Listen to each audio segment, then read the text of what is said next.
අයිබෝවන් මම අද පොලොස් සැඹුලක් හදන්න යන්නේ මේ පොලොස් ටින් එකකින්. පොලොස් ටින් එක ඇරලා ඒකේ තියෙන වතුර ටික පෙරලා දාලා පොලොස් ටික හොඳට හොදා ගන්න ඕනේ. නැත්නම් ඒක හරිය ඇඹුල් ගතිය වැඩි වෙනවා පොලොස් ඇඹුලේ. ඊට පස්සේ හීනියට කපාගත්ත සුදු ලුණු බික් කීපයක්, අම්මිරිස් කරලක්, කරපිංචා රාම්පි කෑල්ලක් තියෙනවනම් එකතු කරගෙන බීලුණු එකතු කරගන්න.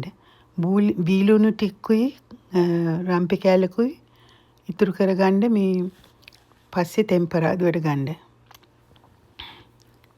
ඊට පස්සේ කරදමුංගු කරාමු නැටි කීපයක්, උළුහාල්, කුරුදු පොත්තක් එකට එකතු කරගන්න. ඊට පස්සේ කහ කුඩු, මිරිස් කුඩු තියෙනවා නම් පැප්‍රිකා හැඳි දෙකක් දාගන්න. එතකොට ලස්සන පාටක් එනවා පොලොස් ඇඹුලට. ඊට පස්සේ 3-5 හැඳකුත් එකතු කරගන්න. මේ වගේ ප්‍රමාණවල් මම ඩිස්ක්‍රිප්ෂන් බොක්ස් එකේ දාලා තියන්නම් ඔයගලන්ට බලා ගන්න.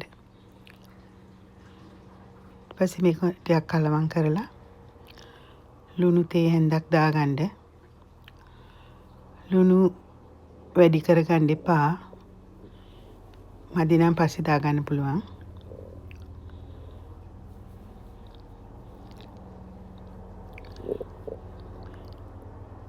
ඊට පස්සේ මේ පොලොස් එකට වතුර කෝප්පයක් විතර දාන්න. වැහෙන ගානට වගේ කෑලි ටික හොඳට කලවම් කරලා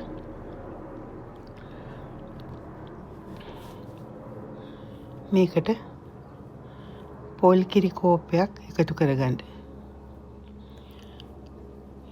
කළා හොඳට කලවම් කරලා වහලා පැය භාගයක් විතර මද ගින්නේ අඩු ගින්නේ උයා ගන්න.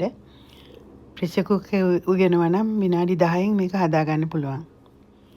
ඊට පස්සේ පෑන් එකක් තියලා ඔලිව් ඔයිල් ටිකක් දාලා අපි ටෙම්පරාදුව හදාගමු. අර ඉතුරු කරගත්ත බීලුණු කෑලි ටික දාලා රම්පි කෑල්ලක් දාලා මේක හොඳට රන්වන් පාට වෙන්න බෙදගන්න.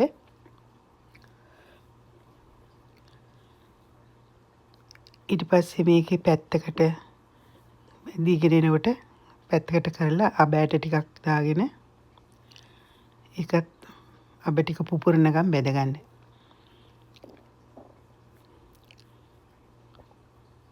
පිච්චෙන්න දෙන්න එපා. මේ ටික දැන් බැදුනට පස්සේ කැමති නම් කෑලි මිරිස් ටිකක් දාගන්න.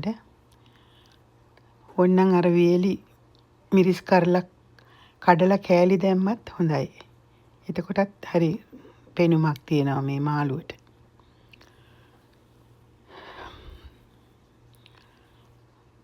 මේ රෙසිපි එක වැඩියෙන්ම ප්‍රයෝජනයි අපේ ඇමරිකාවේ ඉන්න යාළුවන්ට. මේ පොලොස් ගන්න නැති හින්දා ටින් එකකින් හදාගන්න. ඒක තමයි මම විශේෂයෙන්ම මේ රෙසිපි එක මගේ channel එකට දැම්මේ. දැන් මම මේකට දානවා දුඹුරු සීනි හැඳි භාගයක් විතර. ඒකෙන් හොඳ රසක් එනවා. දුඹුරු සීනි නැත්නම් සුදු සීනි ටිකක් දැම්මත් කමන්නේ. ඊට පස්සේ අර ඉන්ස්ටන්ට් කොෆි තියෙන්නේ Nescafe වගේ එකකින් හැඳි කාලක් විතර දාන්න. මේකෙන් මේ පොලොස් ඇඹුලට හරිම රසක් එනවා. ඒකෙන් 아무තු රසක් එක. ඒක මේක දාලා හදලා බලලා මට කියන්න කොහොමද ඔයගොල්ලන් මේකට කැමතිද කියලා. ඊට පස්සේ ටෙම්පරාදු කරගත්ත ලුණු ටික එකතු කරගෙන හොඳට කවලම් කරගන්න.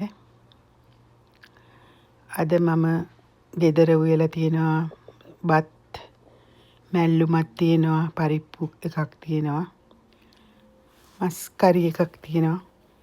මම දැන් අද දවල්ට ඒවත් එක්ක මේ පොලොස් ඇඹුල සර්ව් කරනවා අපේ පවුලේ අයට. අපේ ගෙදර හැමෝම හරිම ආස කෑමක් මේ පොලොස් එක. බලන්න කොච්චර ලස්සනයිද කියලා. එන ඔයගොල්ලත් මේක හදලා බලලා කියන්න කොහොමද කියලා. අපි හැම දානේ ගෙදරකටම මේක හදනවා.